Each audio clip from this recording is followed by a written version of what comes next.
you know what? Earth is really powerful. Earth is been here for a long time. It's been here long before us, and it's going to be here long after us.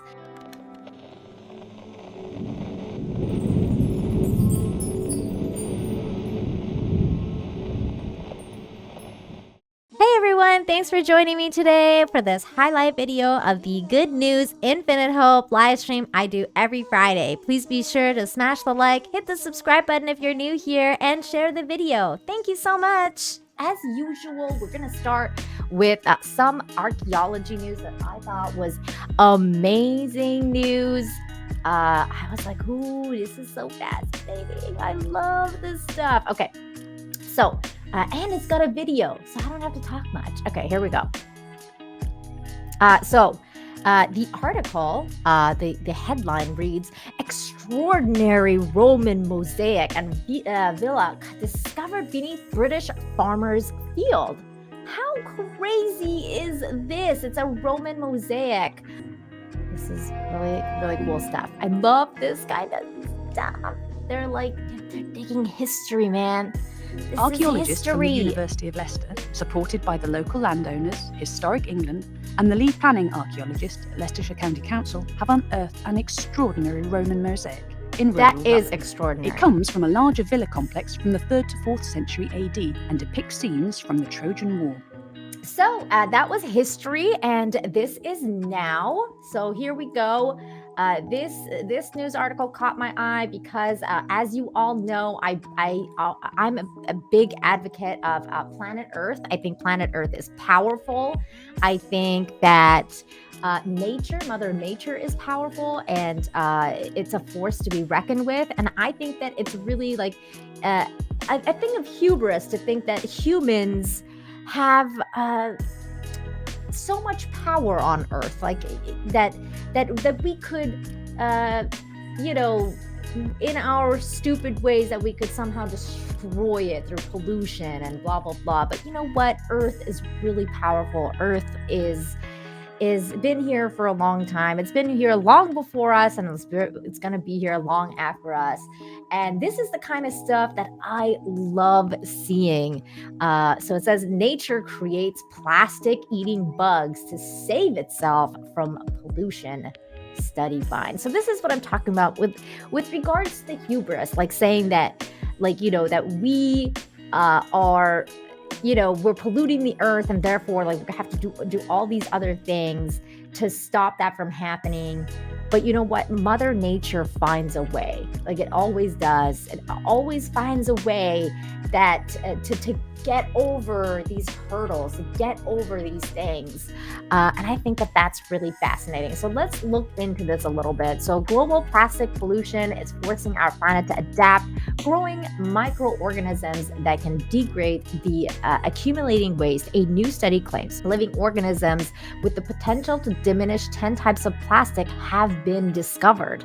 Bugs producing plastic degrading enzymes both on land and in oceans are growing in quantity and diversity. The study from the Swedish Chalmers University of Technology shows researchers have discovered over 30,000 enzymes that live all around the planet and have the potential to degrade the 10 types of plastic most widely used by humans. Next story. Okay, I love this story so much. I was freaking out yesterday, and when I saw this story, and I was like, I went and pet my cat and played with her afterwards because I was like, I love you, kitty. So this story is awesome. 65 cats are treated like favored guests at the world-renowned Hermitage Museum in Russia. The Hermitage Museum in St. Petersburg. Look how pretty it is. It holds 3 million works of art, so many that only a fraction of them are on display. The exceptional collection draws millions of visitors every year. So cool. But the Hermitage has another distinctive feature, not Look mentioned in at guidebooks. kitties. A small army of about 65 cats protects the artworks from rats and mice. Of course, they're useful.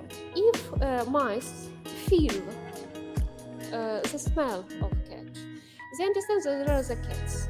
That's why they prefer not to come. The cats of the Oh, Hermitage are look at tradition him as play. old as the museum itself. They first appeared in 1745 following a decree signed by Empress Elizabeth, daughter of Peter the Great. Ever since, there's been an enduring love affair between the museum and its feline defenders. Cats are immortalized everywhere, even painted on the walls. Three people work here almost full-time, taking care of the cats. The four-legged guards are fed, pampered, treated like kings. Oh, And though they don't have access to the galleries, the museum's basement is their domain. Irina Papaviet spends 6 hours every day tending to the cats. She knows each and every one of them. Они такие же служащие, как They're not just mascots, they're really employees of the Hermitage. they're They have a very employees. important role, she says. Эрмитаж открылся. The museum hasn't drawn attention to its lively rodent hunters, but they've slowly become some sort of trademark, a source of great pride.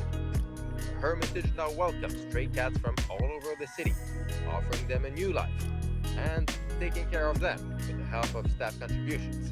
Clearly, the love affair between the museum and its cats still has some very good days ahead. Oh, kitty. On JCBC News, St. Petersburg.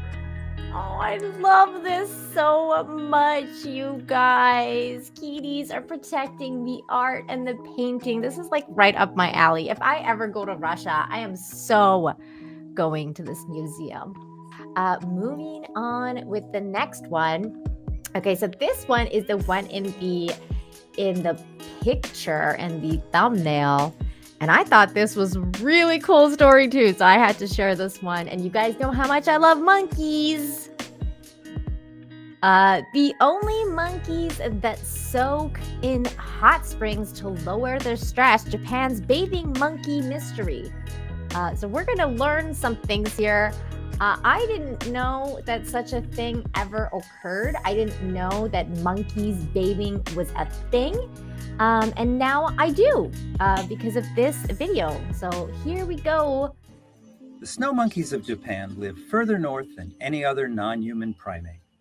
And one troop has become downright famous because they're the only monkeys in the world to spend hours in the winter soaking in hot springs. Baby monkey. Only recently, scientists have started investigating the behavior of the macaques. But before we get to that, here's a brief history of how a group of macaques developed the hot tub habit in the first place. Macaques live all over Japan, but this group's home is near Nagano, where the winter temperatures are often below freezing, but the landscape is sprinkled with natural hot springs. But it wasn't Ooh, I've until always wanted to visit 1963, this. so the story goes, that a monkey first joined human visitors in a hotel bathing pool. Of course, one macaque in the pool soon became many macaques, which upset the humans. That's funny, right? Because monkey see, monkey do. So like one of them did it, and then all of a sudden it's like all these monkeys started to get into the pool. The solution? Build a park and hot spring bathing pools just for the monkeys. Happy monkeys, happy humans. The macaques soon became an attraction, drawing more attention and more visitors to the mountains of Nagano. Back to the present. Look how Researchers cute are they now are. focusing on why the monkeys bathe, probably to stay warm, but that's just an assumption. Since cold causes stress, increasing levels of hormones called glucocorticoids, scientists tested levels of these hormones in the monkeys. They didn't draw blood or collect saliva, they collected and tested feces. And Wow. since the monkeys are so used to human tourists, they paid no attention to the researchers. As suspected, stress levels were lower during periods when the macaques were bathing.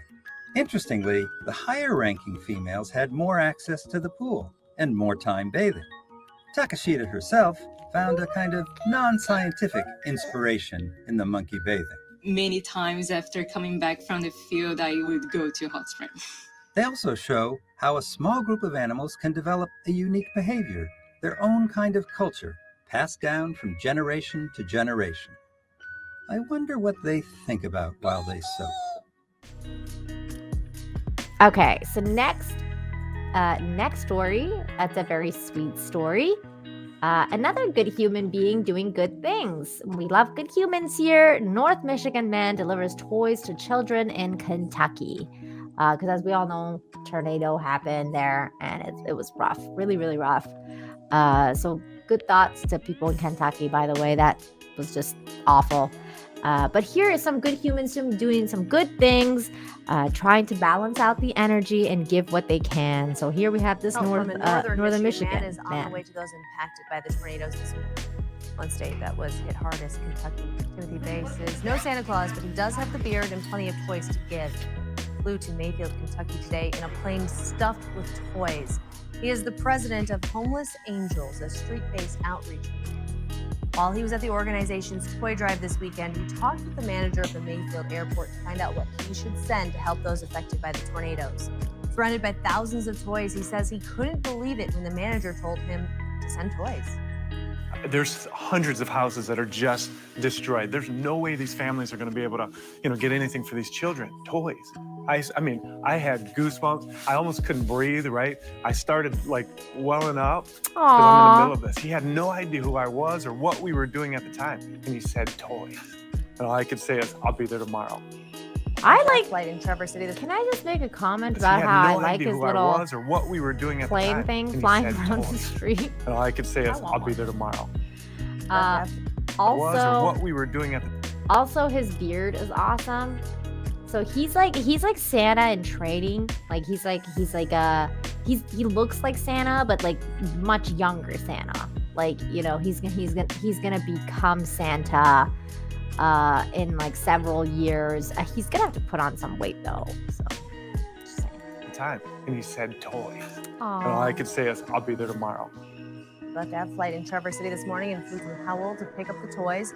He says he packed his caravan plane with as many as he could. He estimated around 1,000 toys. Yay! Once again, I'd like to thank you for joining me for this highlight video of the Good News Infinite Hope live stream. Please be sure to smash the like, hit the subscribe button if you're new here, and share the video so we can get more people involved in the positivity. Thank you so much. Have a great day. Bye!